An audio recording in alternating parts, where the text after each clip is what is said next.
All right, time to tie things up with the last pillar of community.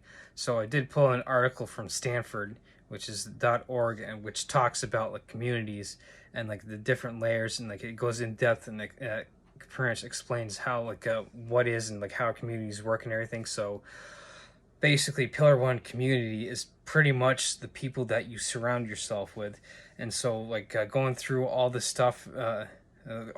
Seven pillars now. I'm trying to showcase stuff with with articles in a sense, kind of like backing stuff with receipts to show the people like that you don't need AA for substance abuse and treatment. And of course, like I've said this before, like you don't. AA is pretty much probably the worst thing you can do for substance abuse treatment and everything. And like I've done a video on getting religion out of mental health and everything. So I'm going to come at it from actually the aspect of community with in AA. A lot of times, or most of the times, you'll find that like the community in AA isn't the greatest because for starters, they'll sit there and victim blame you for like for not getting the program. So like for instance, like even if you sit there and you go through the whole program, like you read the big book, you do like a sponsor, you make meetings, you do the steps and everything. They say those are suggestions, but when you begin to realize that they're not suggestions, they're absolutes. You could be one of the many people that actually goes through all that and everything, and like it doesn't do anything for you. Like you could be lucky like not like me and not relapse, or you could be like a great many people that do end up relapsing, like get the sense that like if I don't get this, then like there's no hope for me, and like it gets into the point of being like their whole driving through like you're completely powerless, which means you're basically completely hopeless in this whole setup of that whole program and everything. So like they victim blame you for not being able to get the program, and then like they'll sit there and like basically uh, treat you like shit when you are like you reach a milestone. So like an example would be like with like and it's like pillar three with training. Like if you hit like a milestone of like you do like a 500-pound squat and you're feeling good about yourself, and like, hey, look, I just had this amazing milestone and everything. They're going to most people in the AA will sit there and be like, oh, you're just on a pink cloud, and that's just temporary. They'll basically berate you and treat you like shit for getting an achievement and everything. So the question is like, are you going to want to surround yourself with people like that in your community that are pretty much going to victim blame you if you can't get something, basically, or treat you like shit when you making a major accomplishment? Or are you going to surround yourself with people like that are going to do on the flip side, like for the to counteract the first point? Okay, well, you didn't get to AA. Here's an other programs or like ways that you can try. Here's smart recovery. Here's rational recovery. Here's SOS. Here's reach out recovery. Here's other things you can try to get you away from your substance abuse, instead of just victim blaming you for not being able to like get a simple program or whatever. And then second, once you hit that milestone, like that 500-pound squat example I used, instead of sitting there like berating you like, oh well, that's just temporary and you're on a pink cloud, and like basically treating your major accomplishment as basically like it's nothing.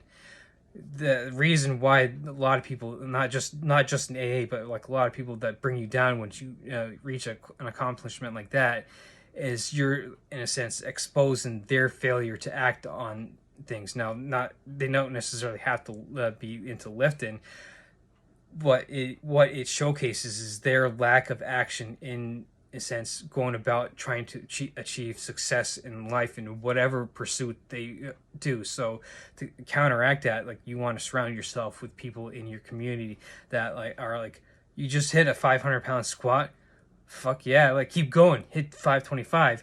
And of course, they're also going to sit there and be like, okay, you got this accomplishment, keep pushing. And they're going to sit there like, okay, using the lifting example, how's like the other two of your big three? How's your bench press and your deadlift?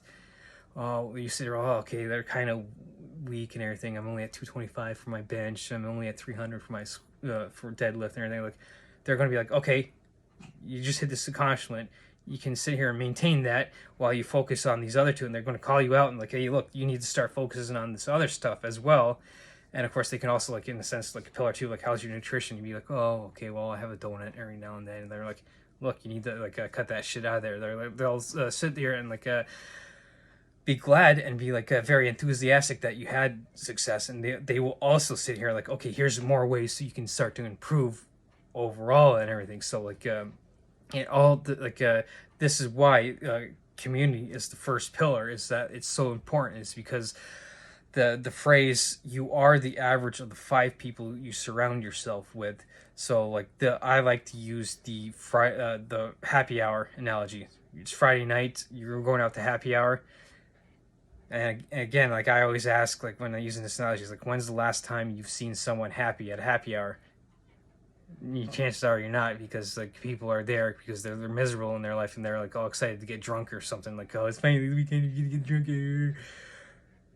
Are you going to, again, getting back to like, are you going to surround yourself with negative, miserable people, or are you going to like instead go to like the gym instead of happy hour, or are you going to surround yourself with the positive people that are there to improve their lives and like improve themselves and everything? So getting to the phrase, you are the average of the 5 people that you surround yourself with. So like using the happy hour analogy, if you surround yourself with 5 people that are just doing nothing but drinking and stuffing their face with garbage food and everything, and like pretty much treating themselves like garbage, chances are you're going to be doing the same and continue down that path of substance abuse, especially. Or are you going to sit there and like surround yourself like with people that are like going to the gym, that are trying to improve themselves physically, or maybe you go to like the like you get your training in during the morning before work, and then after work you're like, yeah, okay, well, I got the rest of the day. Like you can actually, if you have family, spend time with your family, which is another part like of your community.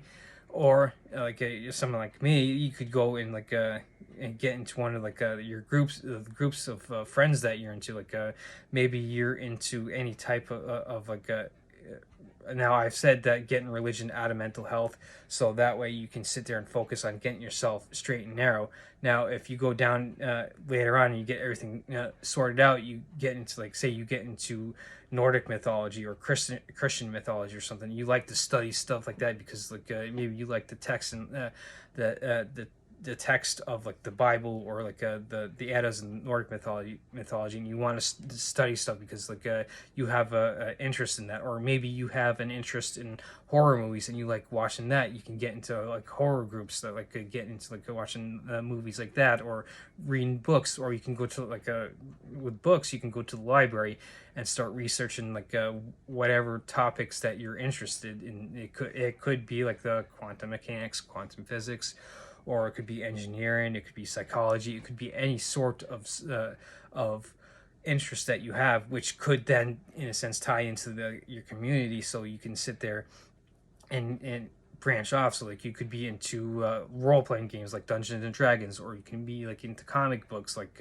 Hulk, Captain America, the Avengers, whatever. So you can kind of like tailor your community around positive people that aren't going to sit there and victim blame you for something that you can't necessarily get, or they're going to sit there and kind of like bring you down a notch after you make a huge milestone like the 500-pound squat that I mentioned earlier. So you're going to want to like surround yourself with people that are, in a sense, pushing themselves to become better, and in turn are pushing you to become better, so you can do the same for them. So you have that reciprocal, oh, hey, look, so and so, like using the 500-pound squat example that I'll use through this video, that they're doing like, okay, well, I'm doing 700, so like you just hit 500, let's try and get you up to where I'm at. And like and then like you sit there and you like, in a sense, not necessarily have a competition where like you're rivals, but you have that like a friendly competition where you're pushing each other to get to the best you can be and everything. So like for instance, like you hit the 500-pound squats and you might end up maxing at like say 600, but your friend can max out at 800. But then with the other two, like with the bench press and the deadlift, you might be better at the deadlifting than your friends. Like you might get to like say like a 800 pound deadlift, and they can only get to like a 700 pound deadlift. So it's like that you get that friendly competition, so you can in a sense edge each other on to become better. It's like, oh yeah, you're better at squats, but hey, I'm better at deadlifts, and you're kind of, but then you're kind of even with the bench press, but like you're constantly bouncing ideas off each other, so you can improve. You're not sitting there berating you for not you've just plateaued at 600 for your squat, and you know you can max out at 700. Instead of like, oh well, you're instead of berating you like, oh you're completely useless, victim blaming you for not figuring something out. They're like, well hey, look, let's look at this, like here's an article over here about something like that can, and then you read that, and then like you start doing maybe some accessory work, and then boom, you jack up like another 50 pounds when either having like a 6 month plateau. In the next 3 months you jack your squat up like another 50 pounds or something. You're all, and you do the same thing for for your friend with who's kind of struggling with the deadlift or something. So I'm just using lifting as an example to surround yourself with those positive people that are going to constantly have that reciprocal back and forth, where you're trying to help each other improve, not sit there and bring you down a notch after those pink clouds or whatever, or victim blame you for not being able to get something. So this is why community is important. It's the first pillar of the 7 pillars. So like usual, I will link the article that I was able to pull from Stanford, which is another .org article, so which is a .org website, I should say.